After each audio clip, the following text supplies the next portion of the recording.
Hello everyone, आपका स्वागत है अवधेश मिश्रा नीट चैनल में। तो आज हम फिर लाए हैं अगला पार्ट रिस्पायरेशन इन प्लांट का।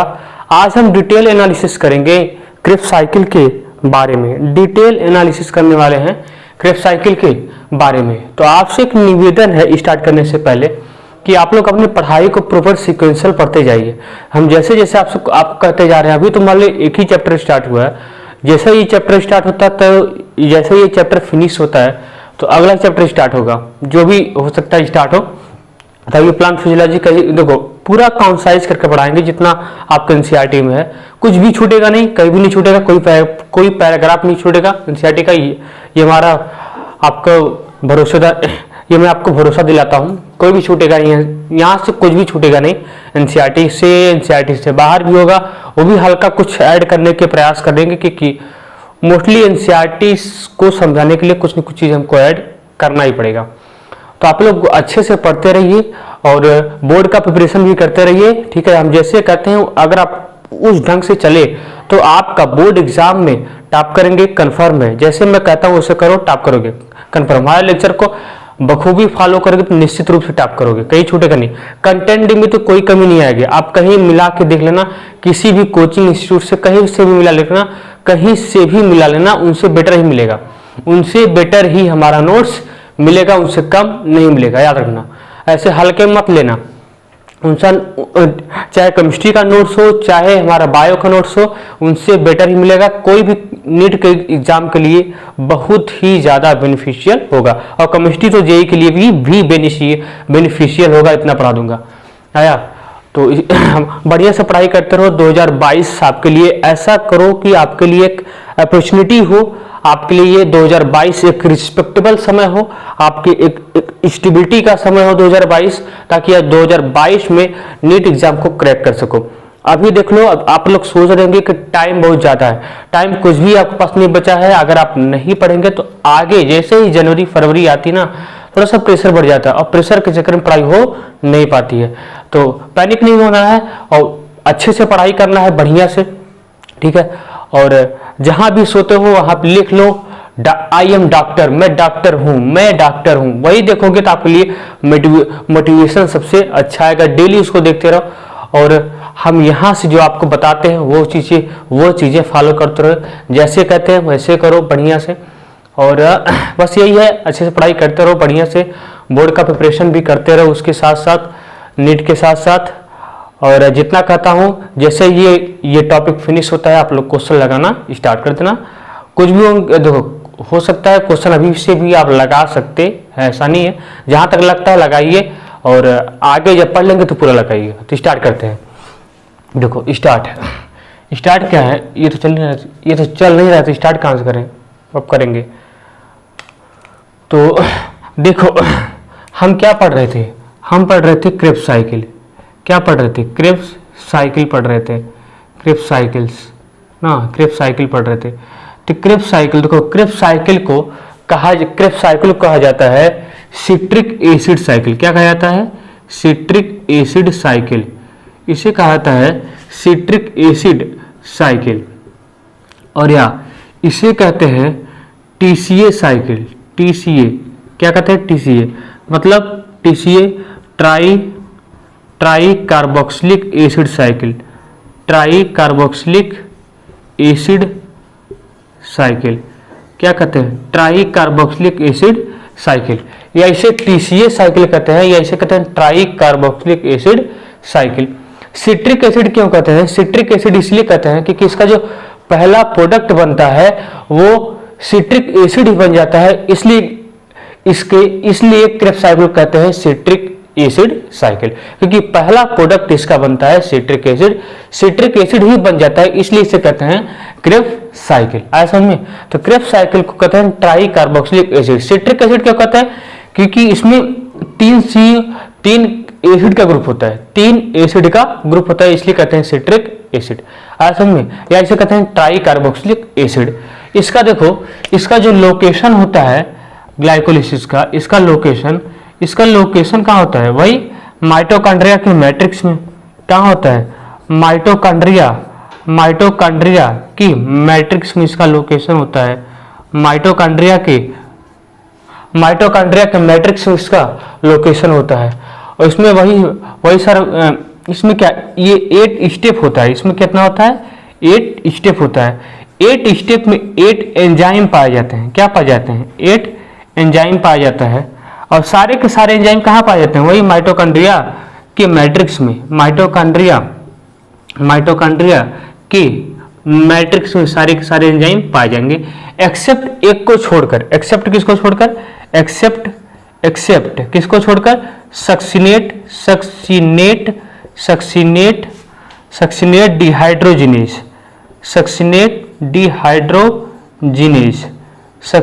डिहाइड्रोजिनेज ये पाया जाता है माइटोकॉन्ड्रिया के इनर मेम्ब्रेन में। कहाँ पाया जाता है? Inner membrane of mitochondria. Inner membrane of mitochondria कहाँ पाया जाता है? माइटोकॉन्ड्रिया के इनर मेम्ब्रेन पाया जाता है। दिखाई दे रहा है कि नहीं? माइटोकॉन्ड्रिया कहाँ दिखाई दे रहा है? माइटोकॉन्ड्रिया के इनर मेम्ब्रेन में पाया जाता है। कौन? Succinate dehydrogenase.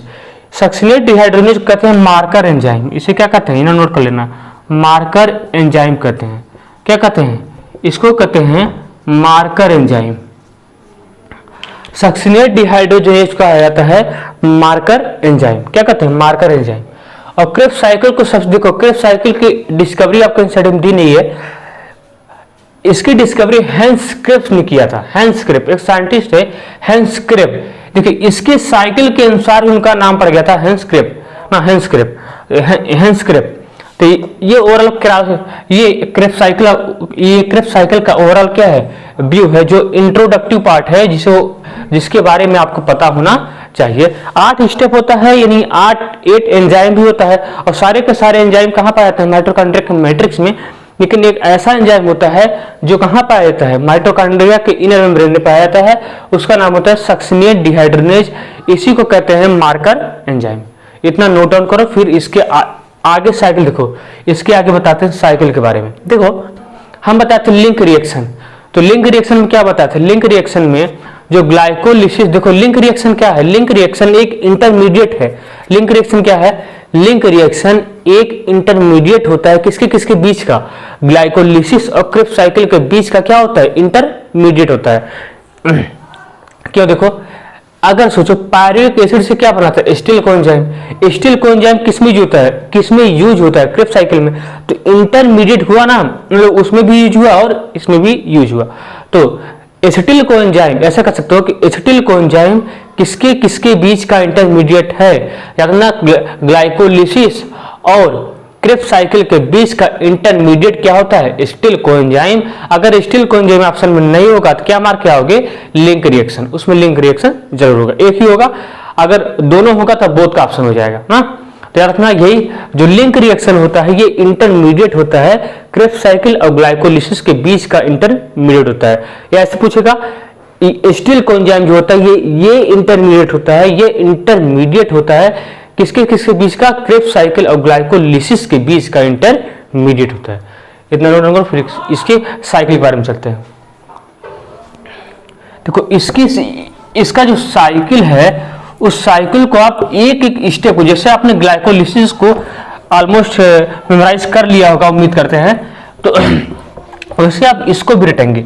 हालांकि पिछले लेक्चर हमने ग्लाइकोलिसिस इसके क्रेब्स साइकिल के बारे में बता दिया था, ठीक है, ऑलमोस्ट हो ही गया था पूरा, लेकिन फिर भी एक बार बताते रहे क्योंकि ये टॉपिक थोड़ा सा ये टफ मानते हैं लोग, इसको अच्छे से पढ़ते नहीं है, ठीक है, क्योंकि समझ में आता नहीं है ना तो कोई अच्छे से बता पाता है। बहुत कम ही लोग होते हैं जो इसको अच्छे से इस टॉपिक अच्छे से टेकल कर पाते हैं इसको। और फोटोसिंथेसिस, बाकी सब तो टॉपिक आसान है। प्लांट फिजियोलॉजी में एक टॉपिक और है, प्लांट वाटर रिलेशन, वो भी अपने आप में थोड़ा सा कंसेप्चुअल टॉपिक है।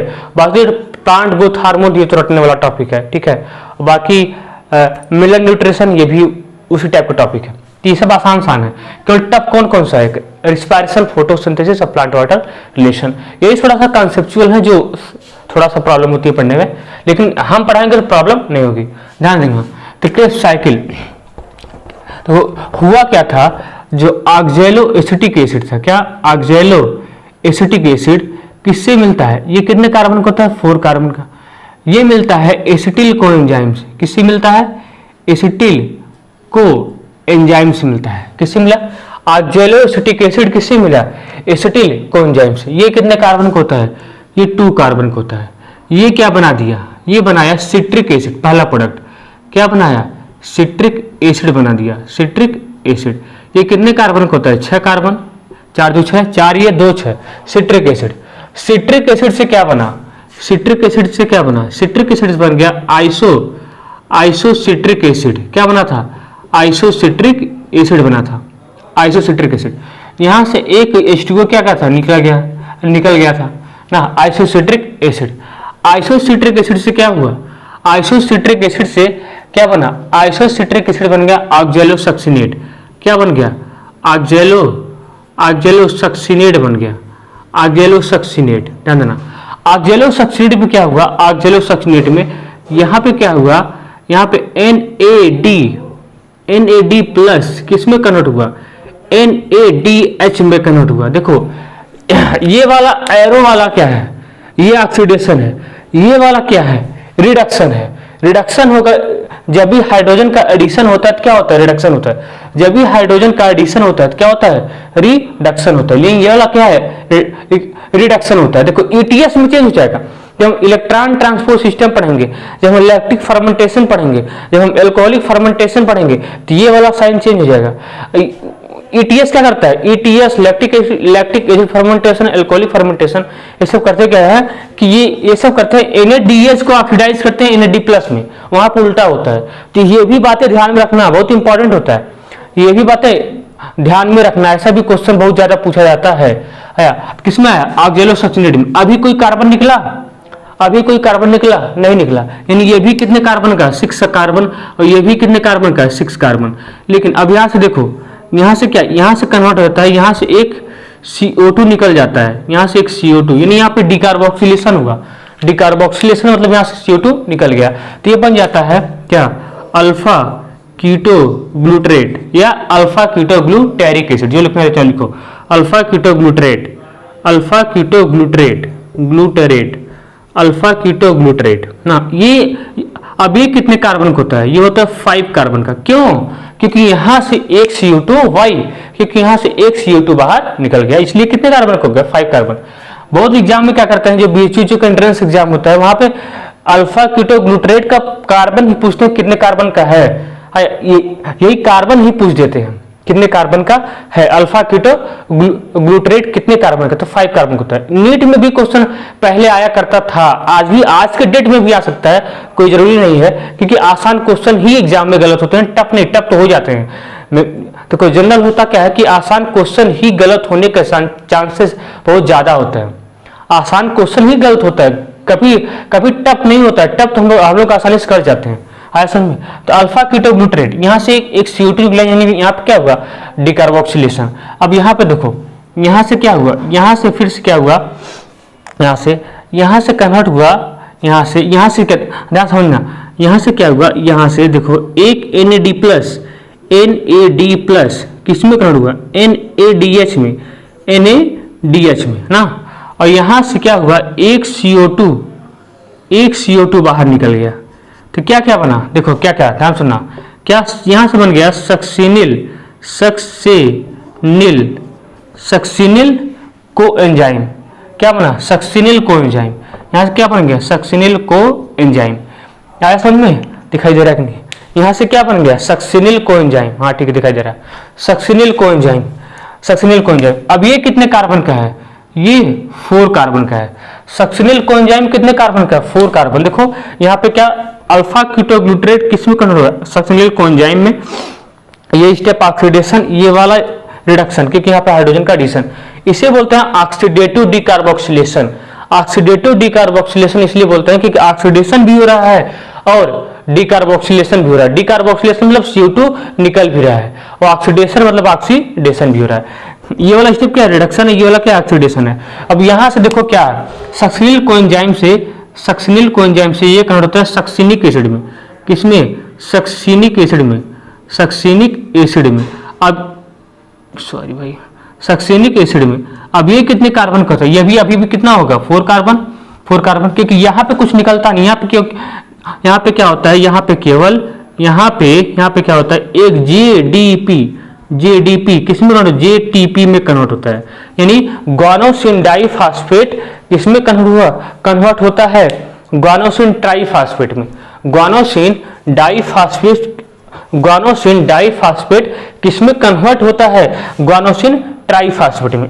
यही स्टेप क्या होता है, SLP, substrate level of phosphorylation, मतलब डायरेक्ट एटीपी की सिंथेसिस हो जा रही है विदाउट इलेक्ट्रॉन ट्रांसपोर्ट सिस्टम के।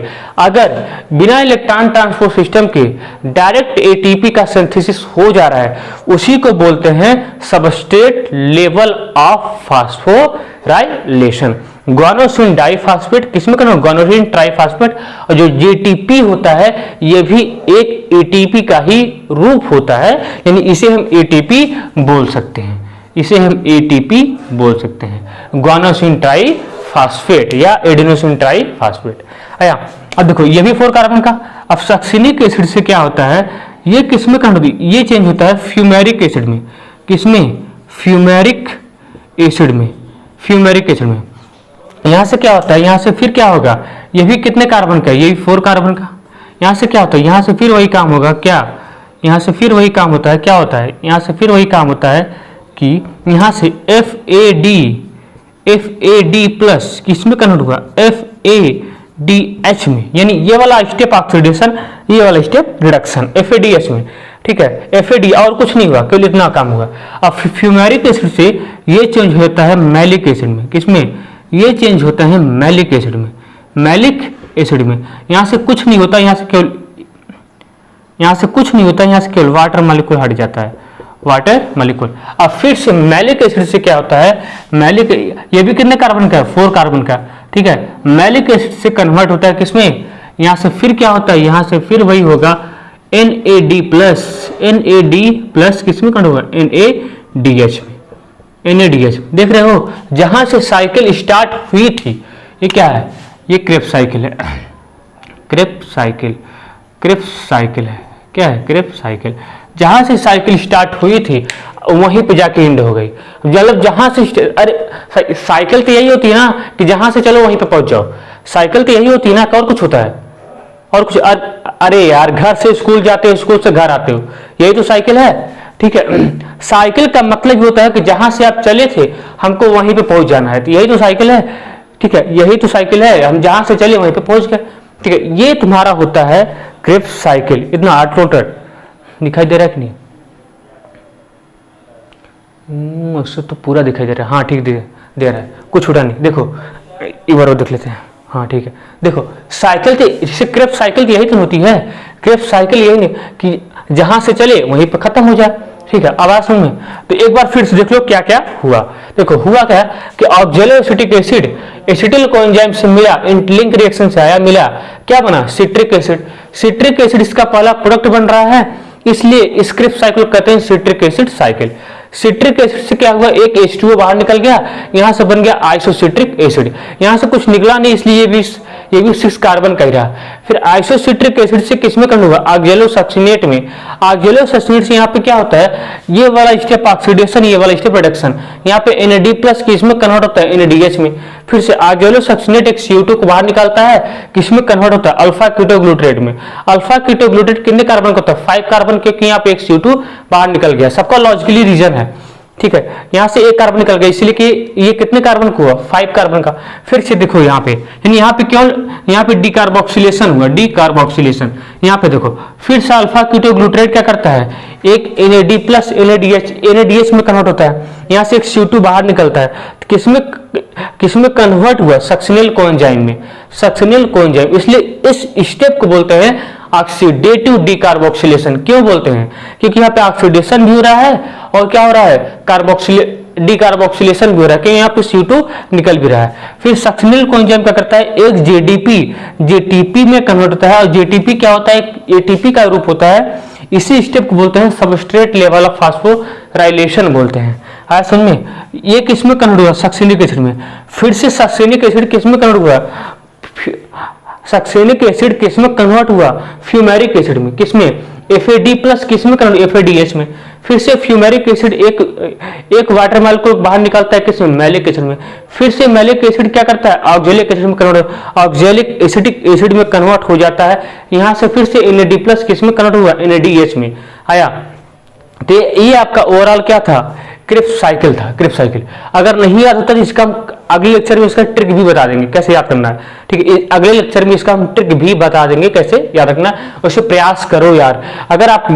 अगर इसको याद नहीं करोगे तो क्वेश्चन नहीं कर पाओगे ना। तो बोर्ड एग्जाम में तो सीधा आता है क्रिप्स साइकिल ऐसे लिखो, क्रिप्स साइकिल ऐसे लिखो। बोर्ड एग्जाम में सीधा आएगा 4 नंबर का, 4 या 5 नंबर का सीधा आता है क्रिप्स साइकिल या ग्लाइकोलिसिस लिखने के लिए। तो आपको याद करना पड़ेगा। एक देखो कैसे याद करोगे, इसको बार बार लिखो, इसको बार बार लिखो, ठीक है। याद होने के बाद जहां सोते हो वहां पे इसको चिपका दो, जहां पढ़ते हो वहां पे इसको चिपका दो। कम से कम जब भी देखो अगर वहां पे नजर जाए तो कम से कम सारी स्टेप रिकॉल हो जाए, याद हो जाए, तब ऐसे याद होगा, उससे याद नहीं होगा। इसे बार बार प्रैक्टिस करना पड़ेगा। प्रैक्टिस नहीं करोगे तो नहीं याद होगा, प्रैक्टिस नहीं इसका करोगे तो नहीं याद होगा, क्योंकि किस सिस्टम में क्या निकल रहा है, किस सिस्टम में क्या हो रहा है। इसका स्टेप भी सभी इंपॉर्टेंट है, लेकिन इसका एंजाइम इंपॉर्टेंट नहीं है, रखना एंजाइम इसका इंपॉर्टेंट नहीं है, इसलिए बताया नहीं बताया। अब देखो क्रिप्स साइकिल में देखो अब कितना पूछता है कि इसमें कितने NADH का फॉर्मेशन हुआ। याद रखना, एक बात जानो पहले देखो हुआ क्या, यहाँ पे अभी तो एक ही स्टील कोएंजाइम है। ये साइकिल कितनी बार चलती है, ये साइकिल क्रिप्स साइकिल कितनी, एक ग्लूकोज का कंप्लीट ऑक्सीडेशन करवाने के लिए, एक ग्लूकोज का कंप्लीट ऑक्सीडेशन करवाने के लिए पूछता है क्रिप्स साइकिल कितनी बार चलती है, तो 2 बार चलती है। एक बार ये चली, एक बार और चलेगी, आया, एक बार ये चली, एक बार और चलेगी। इसलिए एक ग्लूकोज मॉलिक्यूल का कंप्लीट ऑक्सीडेशन करवाने के लिए क्रिप्स साइकिल कितनी बार चलती है, तो 2 बार चलती है। कितनी बार चलती है, 2 बार। अब एक बार का देख लो क्या क्या बन रहा है, कितना NADH बन रहा है, सोचो कितना NADH। एक NADH इस स्टेप से आया, फिर एक NADH इस स्टेप से, फिर एक NADH इस स्टेप से, बुझाया कि नहीं। एक NADH इस स्टेप से, एक NADH इस स्टेप से, एक NADH इस स्टेप से। हम एक बार की बात कर रहे हैं, हम एक बार, जब साइकिल एक बार चली हम केवल एक बार की बात कर रहे हैं। अब देखो कितना NADH बना, 1 2 3, यानी कितना NADH बना, 3 NADH। दूसरा देखो फिर पूछता है कितना, एक बार में कितना CO2 निकल जाता है, एक बार में कितना CO2 निकल जाता है, कितना CO2, एक CO2 यहां निकला, फिर एक CO2 यहां निकला, ठीक है, और कहीं निकला नहीं निकला। एक CO2 कहां, एक CO2 यहां निकला और एक CO2 यहां निकला, और कहीं नहीं। एक बार में कितना CO2, 2 CO2 निकल जा रहा है। फिर पूछता है कितना FADH का फॉर्मेशन हुआ, एक ही तो FADH हुआ, और कहीं FADH है, कहीं नहीं, बस यही तो FADH है। कहां क्या, यही तो FADH है, FADH यही तो है, FADH यही तो, और कहीं मिला नहीं। तो एक FADH बना, एक FADH बना, आया।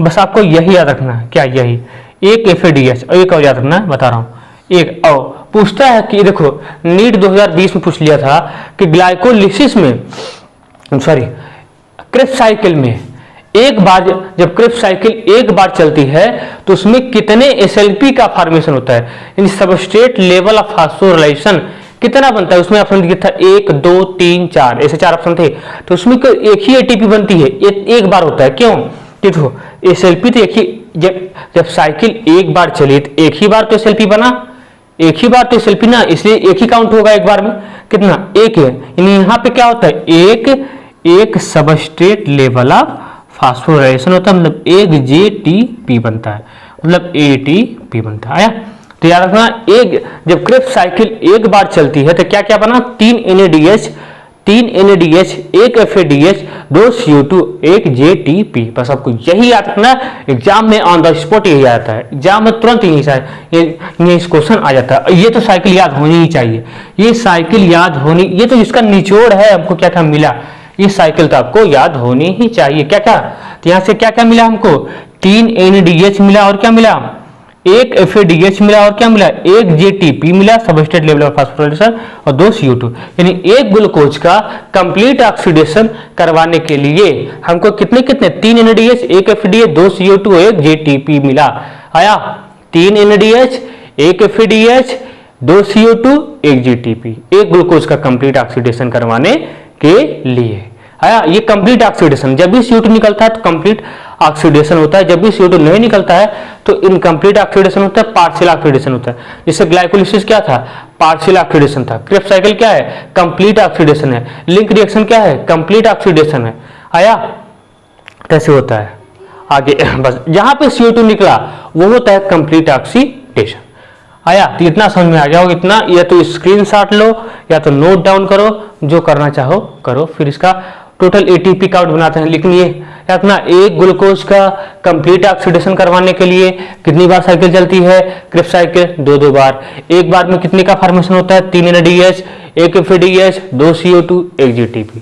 आया, ओरल कॉन्सेप्ट क्लियर हो गया होगा, इतना नोट डाउन करो, या तो स्क्रीनशॉट लो, हम मर जा रहे हैं, स्क्रीनशॉट ले लो, हो गया, ठीक है।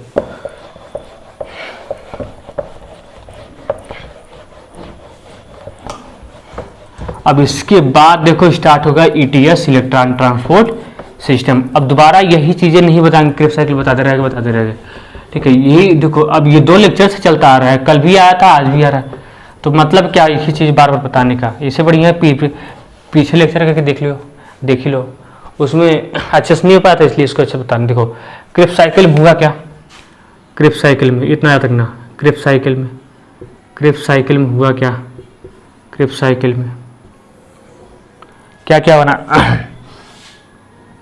यहाँ सभी क्या क्या बना, 3 NADH बना, NADH ना, क्या 1 FADH बना, 1 FADH, 2 CO2 निकल गया ना, और 1 GTP बन गया, मतलब SLP, substrate level of phosphorylation. यही याद रखना। क्या क्या करोगे, क्या क्या याद करोगे, 3 NADH, 1 FADH, 2 CO2 1 GTP। आया समझ में? ये जब एक बार चलता है तब, जब एक बार की बात है, ये कितनी बार चलेगा, 1 बार, एक बार चलेगा तब, जब एक बार चलेगा तब। अब देखो, अब सबका ATP का काउंट देखते हैं, तो इतना नोट करो।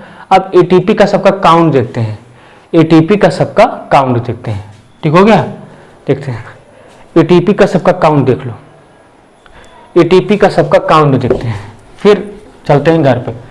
ATP का काउंट देखो, इंटरमीडिएट वाले में कितना ATP बना था, इंटरमीडिएट वाले में कितना ATP बना था, इंटरमीडिएट वाले में कितना ATP बना। देखो हम केवल क्रेब्स साइकिल की बात कर रहे हैं, किसका, हम केवल बात कर रहे हैं क्रेब्स साइकिल का। इंटरमीडिएट में कितना, 6, इंटरमीडिएट में कितना बना था, 6 बना, सबका याद रखना। इंटरमीडिएट में कैलकुलेट ATP, कैलकुलेट ATP देखो, इंटरमीडिएट में कितना बना था, 6 ATP। ग्लाइकोलिसिस में कितना बना, 2 ATP। अगर खाली ग्लाइकोलिसिस बात करता है तो केवल 2 ATP आया, एरोबिक बात करता है तब बताना 8 ATP, उसे बता चुका हूं कैसे। क्रेब्स साइकिल कैलकुलेट ATP देखो कैसे करोगे। क्रेब्स साइकिल में कितना, देखो क्रेब्स साइकिल में क्या हुआ था, क्रेब्स साइकिल में क्या हुआ था, क्रेब्स साइकिल में क्या हुआ था, क्रेब्स साइकिल में यहाँ पे क्या बना, 3 NADH बना था, NADH आया, 1 FADH बना था, FADH ना, और क्या 1 JTP बना, JTP 1 JTP बना था जो ATP के ही बराबर था, है, और 2 CO2 बना था, 2 CO2 बना था, ठीक है। इसका तुम इसका हमको मतलब नहीं है। यहाँ पे देखो 1 NADH, इसको बैठा लेना दिमाग में, 1 NADH से 3 ATP का फॉर्मेशन होता है, 3 ATP, और 1 FADH से 2 ATP का फॉर्मेशन होता है, 2 ATP, और 1 JTP ATP के ही बराबर होता है, बस ये याद रखना, ठीक है। ये स्टार पॉइंट है, स्टार मार्क।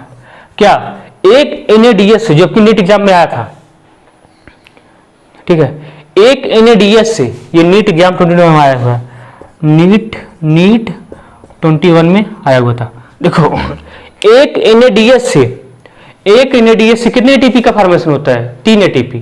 1 FADH से कितने ATP का फॉर्मेशन होता है, 2 ATP, और 1 JTP किसके बराबर होता है, ATP के ही। 1 JTP किसके बराबर होता है, ATP के। अब देखो 1 NADH से कितने ATP फॉर्मेशन होता है, 3, 3 NADH से कितने का फॉर्मेशन होगा, क्योंकि क्रेब्स साइकिल में बनता है 3 है, क्या हो जाएगा 3 गुणे 3 कितना 9 एटीपी, यही ना 9 एटीपी। यहाँ पे देखो एक एफएडीएस से कितने एटीपी का फॉर्मेशन होता है 2 एटीपी, तो एक एफएडीएस है भी है 2 एटीपी, कितना बन गया 2 एटीपी 2 एटीपी। अब एक एटीपी किसके बराबर होता है, एक एटीपी के बराबर होता है, तो डायरेक्ट लिख दो 1 एटीपी 1 एटीपी क्या हो जाएगा 1 एटीपी। तो टोटल कितना काउंट हो गया 9 2 11 12 एटीपी। यानी कहने का मतलब है जब क्रेब्स साइकिल एक बार चलती है तो 12 एटीपी का फॉर्मेशन होता है। जब क्रेब्स साइकिल एक बार चलती है तो 12 एटीपी का फॉर्मेशन होता है। जब याद ना क्रेब्स साइकिल जब एक बार चलती है तो 12 एटीपी का फॉर्मेशन होता है। जब जब क्रेब्स साइकिल एक बार चलती है तो 12 एटीपी का फॉर्मेशन होता है। कैसे होता है बता दिया हूं। जब एक बार चली जब साइकिल एक बार चली तो 12 एटीपी का फॉर्मेशन होता है। जब साइकिल एक बार चली, लेकिन ये साइकिल ऐसे एक ग्लूकोज का कंप्लीट ऑक्सीडेशन करवाने के लिए साइकिल कितनी बार चलती है 2 बार चलती है। इसलिए क्या करो कुछ नहीं करना है, केवल 12 से गुणा कर दो, 12 से 2 गुणा कर दो, क्या हो जाएगा 12 गुणे 2 कितना 24 एटीपी आया 24 एटीपी ठीक है, तो आया 24 एटीपी। तो यही याद रखना है 24 एटीपी, यही याद रखना। क्या एक ग्लूकोज का कंप्लीट ऑक्सीडेशन करवाने के लिए साइकिल कितनी बार चलती है 2 बार चलती है। इसलिए कितना एक बार में 12 एटीपी, 2 बार में कितना एटीपी 24 एटीपी आया। एक बार में 12 एटीपी तो 2 बार में कितना 24 एटीपी। ये बस याद रखना एक ग्लूकोज का कंप्लीट ऑक्सीडेशन करवाने के लिए क्रेब्स साइकिल में कितने एटीपी का फॉर्मेशन होता है। एक बार में जब चलती है तो 12 एटीपी, जब 2 बार में चलती है कितना 24 एटीपी। और ओवरऑल ऐसे पूछेगा कि एक ग्लूकोज मॉलिक्यूल का जब कंप्लीट ऑक्सीडेशन होता है तो क्रेब्स साइकिल में कितने एटीपी का फॉर्मेशन होता है, तब बताओगे 24 एटीपी, क्योंकि हमको तब दोनों साइकिल को काउंट करना ही पड़ेगा। दोनों साइकिल काउंट है, उसमें एग्जाम में मेंशन करके पूछेगा। अगर ऐसे पूछे तो ऐसे पूछेगा जैसे बताया हूं। एक ग्लूकोज का कंप्लीट ऑक्सीडेशन करवाने के लिए उसमें 24 एटीपी का फॉर्मेशन होता है क्रेब्स साइकिल में। अगर 1 पूछता है तो 1 के लिए तो बल्ले बल्ले 12 एटीपी आया जैसे बताया हूं। और लिंक रिएक्शन में 6 एटीपी, क्योंकि वहां पे 2 एनएडीएच का फॉर्मेशन हो रहा था।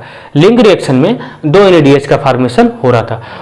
टोटल एटीपी क्यों नहीं कैलकुलेट कर रहे हैं, क्यों नहीं काउंट कर रहे हैं, क्योंकि अभी ईटीएस पढ़े नहीं है। जब ईटीएस पढ़ लेंगे तो 36 और 38 का कॉन्सेप्ट भी समझ में आ जाएगा। क्यों 36 होता है, क्यों 38 होता है, उसका भी कॉन्सेप्ट क्लियर हो जाएगा। लेकिन फिलहाल अभी नहीं पढ़ेंगे कि अभी ईटीएस पढ़े नहीं है, तो काउंट करते जरूर। ईटीएस नहीं पढ़े हैं आया तो इतना, ठीक है, इतना नोट डाउन करो। अब इस पे एक क्वेश्चन करते हैं, देखते हैं कितने लोग बता पाते हैं। इसको बार बार बताने की जरूरत नहीं है, इतना बार तो ऐसे कोई बताएगा नहीं, याद रखना, ऐसे कोई टीचर नहीं बताएगा। पढ़ के चले आओ, कहीं भी चले आओ, ऐसे कोई बताएगा नहीं, याद रखना। पढ़ के चले आओ, कहीं भी चले आओ, घूम के चले आओ, कोई नहीं बताएगा। घूम के चले आओ, कोई नहीं बताएगा। इस तरीके से कोई नहीं बताने वाला है। क्वेश्चन करो तो ज़्यादा समझ में आएगा।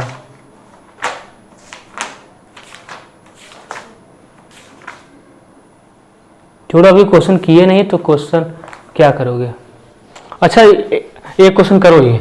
अच्छा बताओ, पूछेगा 1 पायरुविक एसिड से क्या 1 पायरुविक एसिड से कितने एटीपी का फॉर्मेशन होगा, ये बता दो।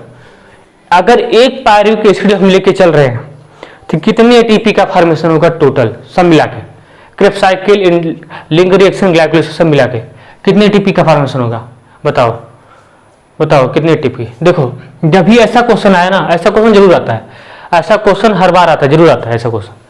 जब भी एक पायरुविक एसिड की बात करें ना तो क्या करो, तो एक पायरुविक एसिड बना तो इसके आगे के स्टेप को सोचो, इसके पीछे वाले स्टेप को नहीं, इसके पीछे स्टेप को नहीं सोचना है। जहां से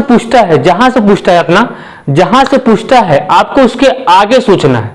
यानी पायरुविक एसिड के आगे वाले स्टेप के बारे में आपको सोचना है, पीछे के स्टेप नहीं। पीछे के स्टेप को हमको सोचना भी नहीं है, अगर पीछे गए तो गलत हो जाएगा। जब भी ऐसा क्वेश्चन आए तो हमेशा क्या करना है, आगे के स्टेप को सोचना है, पीछे के स्टेप को नहीं।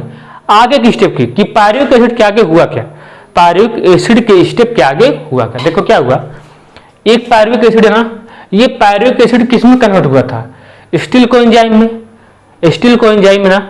तो अगर हमको एक ही पायरुविक एसिड मिला, अगर हमको एक ही पायरुविक एसिड मिलता तो दो है, लेकिन हमारे क्वेश्चन में क्या दिया है, एक ही पायरुविक एसिड। अगर एक ही पायरुविक एसिड है तो लिंक रिएक्शन कितनी बार होगा, एक ही बार होगा। अगर एक ही पायरुविक एसिड है तो लिंक रिएक्शन कितनी बार होगा, एक ही बार होगा। जब लिंक रिएक्शन एक ही बार होगा तो कितने एनएडीएच का फॉर्मेशन होगा, एक ही एनएडीएच का फॉर्मेशन होगा और कुछ होगा नहीं। एक ही एनएडीएच का फॉर्मेशन होगा ना, कि दो हो जाएगा, कहां दो हो जाएगा, क्योंकि यहाँ पे एक ही पायरुविक एसिड मिला है ना, दो तो नहीं मिला। हमको ग्लाइकोलिसिस से क्या मिलता है, दो पायरुविक एसिड मिलता है ना, लेकिन हमको दो पायरुविक एसिड से मतलब नहीं, हमको जो क्वेश्चन में दिया है उसके हिसाब से चलना है। हमको एक ही पायरुविक एसिड मिला है ना, एक ही पायरुविक एसिड मिला, तो इस पायरुविक एसिड से अगर लिंक रिएक्शन पे जाए तो लिंक रिएक्शन क्या करता है, पायरुविक एसिड स्टील कोएंजाइम में कन्वर्ट होता है। तो एक लिंक रिएक्शन एक ही बार चलेगा ना, लिंक रिएक्शन चलता कितनी बार है, दो बार, क्योंकि दो पायरुविक एसिड होता है। लेकिन यहाँ पे मीडियम में क्वेश्चन में क्या है, क्यों कह रहा है कि क्यों हमारे पास एक ही पायरुविक एसिड है तो लिंक रिएक्शन भी कितनी बार होगा, एक बार होगा। यहां से लिंक रिएक्शन कितनी बार हुआ, वन बार, कितनी बार हुआ, वन बार हुआ। जब वन बार हुआ तो यहां से कितना एटीपी, जब वन बार हुआ तो यहां से एक ही एनएडीएच ना, एक ही एनएडीएच, और एक एनएडीएच में कितने एटीपी का फॉर्मेशन होता है, एक एनएडीएच में कितने एटीपी का फॉर्मेशन होता है, 3 एटीपी का फॉर्मेशन होता है। अभी मत रुको, 3 एटीपी। अब आगे बढ़ो, जब लिंक रिएक्शन हुआ तो वहां से क्या बना, एसिटिल कोएंजाइम, वहां से पायरुविक एसिड किस में कन्वर्ट हुआ होगा, एसिटिल कोएंजाइम में, किस में, एसिटिल, ध्यान सुनना, एसिटिल कोएंजाइम में। वहां से पायरुविक एसिड किस में कन्वर्ट हुआ होगा, एसिटिल कोएंजाइम में। जब पायरुविक एसिड एक बना तो एसिटिल कोएंजाइम भी कितना बनेगा, एक बनेगा। और जब एसिटिल कोएंजाइम क्रेब्स साइकिल गया, जब एसिटिल कोएंजाइम कहां है, जब एसिटिल कोएंजाइम क्रेब्स साइकिल करवाने गया, क्योंकि एक ही एसिटिल कोएंजाइम है, कितना, एक ही एसिटिल कोएंजाइम है, तो क्रेब्स साइकिल भी एक ही बार होगी ना, दो बार कहां से होगी। जब एक ही एसिटिल कोएंजाइम है तो क्रेब्स साइकिल भी एक ही बार होगी। एक बार में कितना एटीपी बन रहा था क्रेब्स साइकिल में, एक बार में केवल 12 ही एटीपी बन रहा था ना। एक बार में जब एक बार क्रेब्स साइकिल हो रहा था, जब ये क्रेब्स साइकिल गया, जब ये क्रेब्स साइकिल गया तो एक बार में एक, क्योंकि एक ही एसिटिल कोएंजाइम है तो क्रेब्स साइकिल भी एक ही बार होगी, तो एक बार में कितना एटीपी बनेगा, 12 एटीपी, 12 एटीपी आया, 12। अब टोटल काउंट करने आता है, 12 + 3 कितना हो जाएगा, 15, 12 + 3 एटीपी कितना हो जाएगा, टोटल 15 एटीपी। तो इसका आंसर क्या हो जाएगा, 15 एटीपी। ठीक है, ऐसे क्वेश्चन आते हैं एग्जाम में, इस तरीके से क्वेश्चन एग्जाम में आते हैं। तो इसको यही सबसे अच्छा टैकल करने का तरीका होता है। आया, तो ये क्वेश्चन समझ में आ गया होगा। जब लिंक रिएक्शन पढ़ेंगे तो और भी क्वेश्चन इस टाइप का करेंगे। फिलहाल ये क्वेश्चन इंपॉर्टेंट है, याद रखना, कहीं किसी भी स्टेप से पूछ सकता है। ऐसे ग्लाइकोलिसिस का ऐसे बहुत सारे स्टेप देगा, किसी भी स्टेप से पूछ सकता है। आ गया समझ में, किसी भी स्टेप से पूछ सकता है। तो नोट डाउन हुआ, ठीक है। इसके बाद फिर आगे करेंगे बढ़िया से। तब तक के लिए इतना पढ़ते रहो, बढ़िया से रिवाइज करते रहो। जब ईटीएस पढ़ लेंगे तो इस टाइप क्वेश्चन और सारा करेंगे। जब ईटीएस पढ़ लेंगे तो इस टाइप का क्वेश्चन बहुत सारा करेंगे बढ़िया से। और इतना अच्छे से पढ़ाई करते रहो, क्रेब्स साइकिल बढ़िया से रहो, रिविजन करते रहो। इसके बाद स्टार्ट होगा ETS, electron transport system. ETS तभी आपको समझ में आएगा जब आपको ग्लाइकोलिसिस और क्रेब्स साइकिल का पूरा नॉलेज हो। जितना हमने दिया है उस नॉलेज को आप कंप्लीट करो बढ़िया से, उसको ये याद कर जाओ सभी को जितना बताया हूँ बढ़िया से, तब जाके ईटीएस समझ में आएगा। और बेहतर यही होगा कि आप लोग ईटीएस पढ़ के आइएगा तो ज़्यादा बेटर होगा। नहीं आएगी तो फिर भी हम तो बताएंगे ईटीएस, इलेक्ट्रॉन ट्रांसपोर्ट सिस्टम। और कुछ ज़्यादा बचा नहीं है, क्योंकि जो भी बड़ा है ईटीएस ही बड़ा है। ईटीएस के बाद कुछ नहीं बचा है। Lactic acid fermentation, alcoholic fermentation और आरक्यू वैल्यू है, तो एक ही क्लास का लेक्चर हो जाएगा, फिनिश हो जाएगा, उसमें कोई बचा नहीं है। ठीक है, मैक्सिमम 2 लेक्चर इसका हो सकता है। बहुत होगा तो 3 लेक्चर होगा, बहुत होगा छोटा छोटा होगा, बड़ा नहीं। इसी तरह 40 मिनट का। तो इतना पढ़ाई करते रहो बढ़िया से, और बस यही है, अच्छे से पढ़ाई करते रहो। हमारे लेक्चर को जितना हो सकता है भाई शेयर करो, जितना हो सकता है शेयर करो, हम तभी आपके लिए अच्छा से अच्छा कर पाएंगे। ठीक है, क्योंकि हमको एनर्जी कहाँ से मिलती है, आपके लाइक के सब्सक्रिप्शन से, इसी से हमको एनर्जी मिलती है। आप शेयर नहीं करेंगे तो कैसे मिलेगा हमको एनर्जी। ठीक है, तो पढ़ाई करते रहो। आप हमारे कंटेंट को पढ़ के देखना, कहीं क्वेश्चन छूटेगा नहीं, जितना हम दावे के साथ कर रहे हैं, क्योंकि हम पूरा इकट्ठा करके लाते हैं, आपके सामने रख देते हैं। ठीक है, आप कहीं मिला के देखिए, कहीं भी आप पढ़ के देख लीजिए, ऐसा आपको कहीं नहीं मिलेगा। इस टाइप का इन्फॉर्मेशन आपको कहीं नहीं मिलेगा। कहीं आप कोचिंग भी जाके देखिए, कहीं भी इस टाइप कोई बता ही नहीं पाएगा कोचिंग, ठीक है। जो टीचर होंगे वो भी नहीं बता पाएंगे जैसा हम बता रहे हैं। तो हल्के मत लीजिए, कंटेंट बहुत लार्ज है, इससे आपका एग्जाम में कोई क्वेश्चन छूटेगा नहीं। हम जब क्वेश्चन करवाएंगे तब देखना कितना हमारा नोट्स इंपॉर्टेंट है। तुम क्वेश्चन करके देखना कि हमारा नोट्स कितना इंपॉर्टेंट है, कि हम जो बोलते हैं क्लास में वो कितना इंपॉर्टेंट होता है, एक एक स्टेप जो हम बोलते हैं, जो हम बात करते हैं। क्योंकि सारी चीज़ें तो यहाँ ब्लैक बोर्ड पे लिखना पॉसिबल होता नहीं है, सभी चीज़ों को हम यहाँ पे हम लिख नहीं सकते, इसलिए हम बोल देते हैं। तो बोलना भी क्या हो जाता है, बहुत इंपॉर्टेंट हो जाता है। क्या हम बोल देते हैं, जो बोलते हैं वो भी एग्जाम में डायरेक्ट आ जाता है, जो बोलते हैं वो भी एग्जाम में डायरेक्ट आ जाता है। तो बोलना भी क्या होता है, बहुत इंपॉर्टेंट फैक्टर होता है हमारा। जो हम बोलते हैं कि एक एक मिनट का हमारा जो बोलना होता है ना, बहुत इंपॉर्टेंट होता है। क्योंकि हम सभी को यहाँ पे ब्लैक बोर्ड पे इसे लिख तो नहीं सकते हैं, आया। तो जो भी अपने लैंग्वेज में जैसे भी उसे लिख लिया करो, ठीक है। जैसे हिंदी, मलयालम, जो भी तुमको आता है उस लैंग्वेज में लिख लिया करो, ताकि सारी चीज़ें क्लियर रहें, ठीक है। क्योंकि स्वामी विवेकानंद हो नहीं कि एक बार में याद हो जाएगा, क्योंकि हम जो बोलते हैं ना वो भी बहुत इंपॉर्टेंट होता है, ठीक है। बस यही है, पढ़ाई करते रहो। All the very best.